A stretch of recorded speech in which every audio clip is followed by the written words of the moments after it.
it's back to school. So if you're an ad tech founder, don't mind all the noise that's happening in the background. You want to hear this. And I am just making sure you guys can hear me. If by any chance you have any issues, I would appreciate your comments. But I am in a loud space right now, so apologies for the noise. But back to school is a critical time, and as a tech founder, I've lived it 9 times. 9 times was a whole transformation.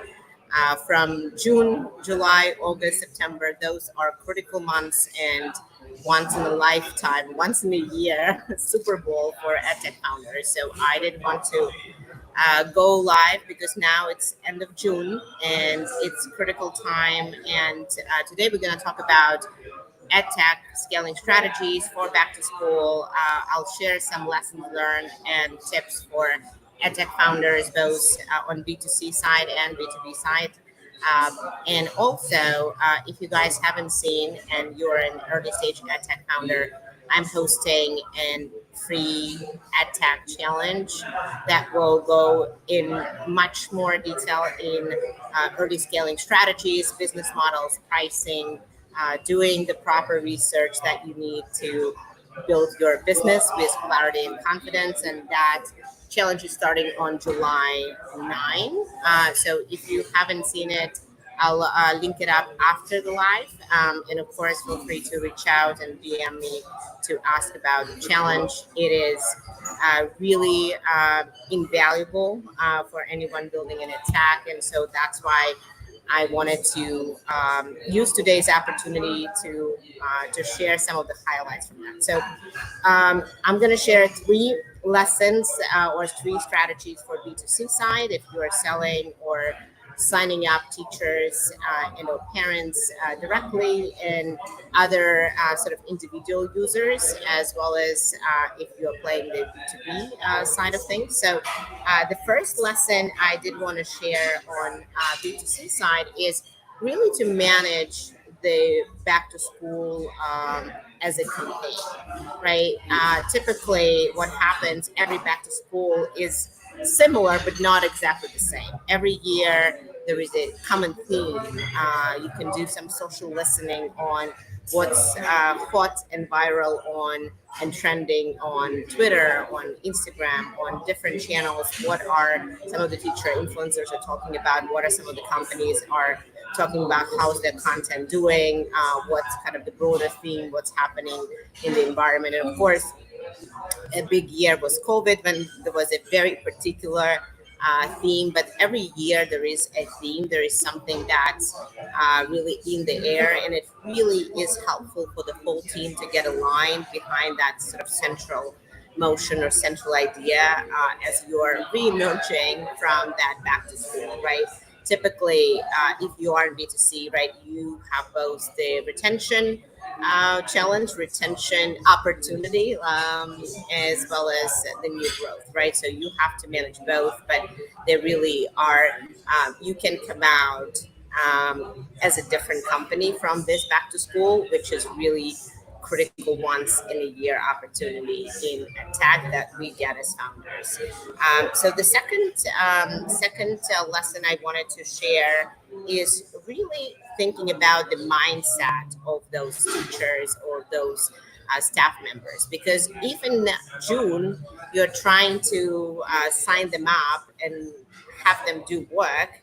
It's really, really tough because they've just coming out from a really exhausting school year, and the last thing they want is to do more work in June. Some of them might be actually working second jobs, so they want something that's lighthearted, that is funny, that is engaging, that's really understanding them and building those relationships, as opposed to something that's much more salesy and direct. But what you can do then transitioning from that is you will introduce more and more sort of direct content that is then focused more about your product, the problem you solve, and how they can really take advantage of it. So think about it as sort of the mental model of where those users are, what they're thinking about, and adjust accordingly. If you are especially doing some content marketing, launching new content pieces, you are advertising to those teachers, it's critical that you meet them where they are, not only in terms of channels, but also in terms of what content do they want to consume when and what actions they want to take. This is a really, really important lesson. So you build a foundation now in late June, early July for a successful core back to school timeline. And as you guys know, schools in the US go back to school at various points in time from uh, mid July through after Labor Day. And so, again, if you are more regionally focused, that's something you will take into account as well in your timeline. If your footprint is national, then you have to sort of go with the majority, which typically the most B2C signups happen first and second week of August, to when teachers are preparing and going back to that back to school mindset in the prime time. But also there is secondary opportunity later in August when some of the Northeast districts going back to school.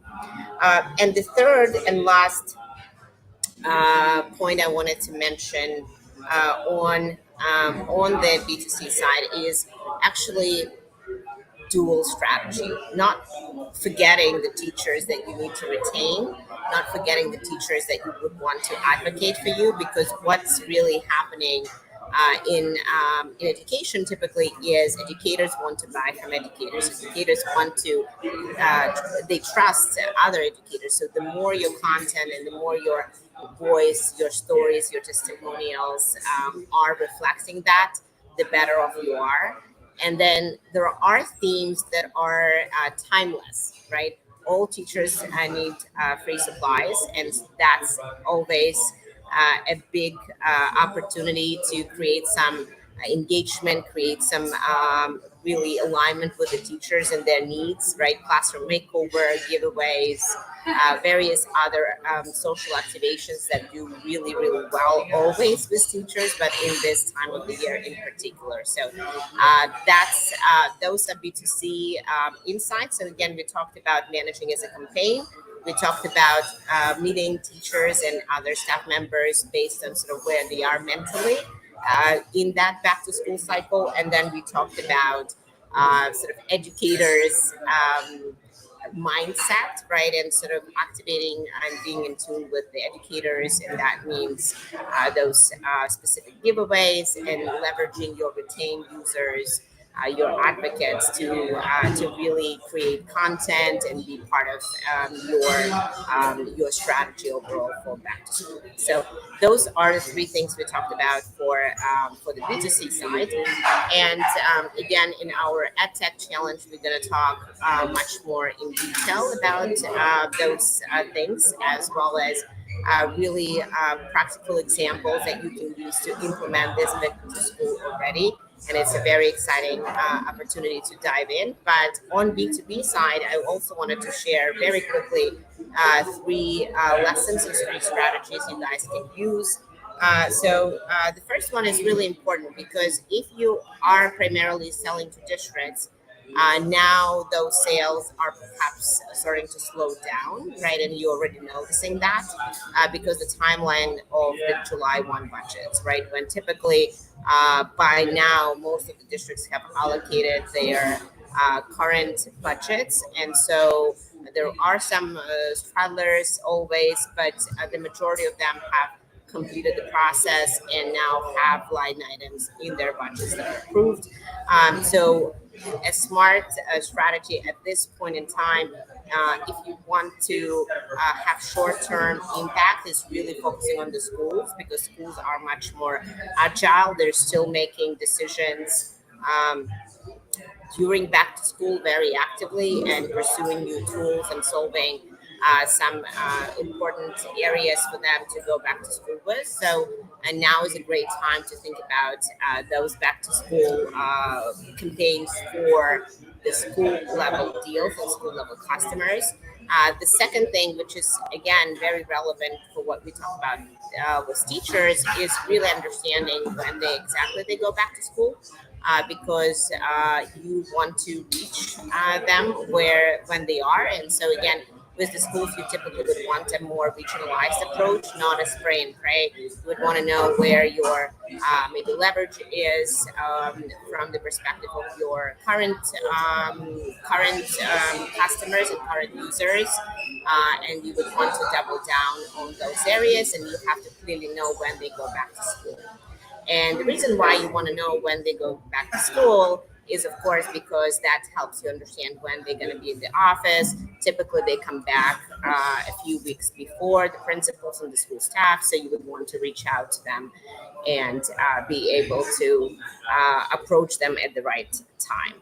And number three, pick up that phone. If you're a early stage founder and you are not calling those schools, you are missing out, because cold email, cold outreach can only get you so far. It is really key to catch the decision makers, and summer is a unique time when you can actually catch them without the full schedule, because they are tying some loose ends and preparing for others to come back. So just understanding the schedule for the schools and when you can catch them is really, really critical.